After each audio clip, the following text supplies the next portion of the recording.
Hi, good morning, everyone. Welcome back to the series of all about English. Hawkish.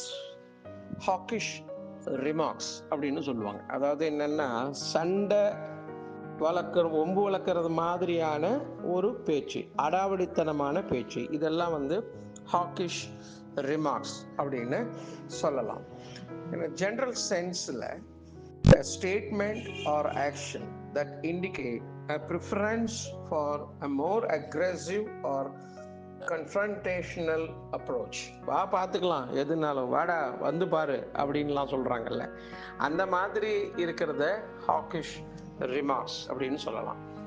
நாம் செய்கிற நடவடிக்கையோ அல்லது பேச்சோ அது சண்டையை இன்னும் அக்ரெசிவ் ஆக்குற மாதிரி, அதிகப்படுத்துறது மாதிரி, அந்த மாதிரி இருக்கிறத ஹாக்கிஷ் ரிமார்க்ஸ் அப்படின்னு சொல்லலாம். இந்த ஹாக்கிஷ் அப்படிங்கிறத பேங்க் செக்டார்லையும் பயன்படுத்துவாங்க. அவங்க என்ன பண்ணுவாங்கன்னா வட்டியை அதிகரிப்பாங்க. வட்டியை அதிகரித்து இன்ஃப்ளேஷனை கட்டுப்படுத்துறதுக்காக ஃபினான்ஷியல் பாலிசிஸ் அப்படி அக்ரெசிவாக எடுப்பாங்க. அந்த மாதிரி இருக்கிறதையும் ஹாக்கிஷ் ஸ்டெப், ஹாக்கிஷ் ஸ்டாண்ட்ஸ் அப்படின்லாம் சொல்லுவாங்க. உதாரணமாக தி அட்மினிஸ்ட்ரேஷன்ஸ் ஹாக்கிஷ் ஸ்டாண்ட்ஸ். இப்போ நான் சத்த முன்னாடி சொன்னது மாதிரி இது நிர்வாகத்தினுடைய கடுமையான நடவடிக்கை, இதுதான் இதுக்கு அர்த்தம். ஸோ ஹாக்கிஷ் அப்படின்னா கடுமையான. என்ன கடுமையான?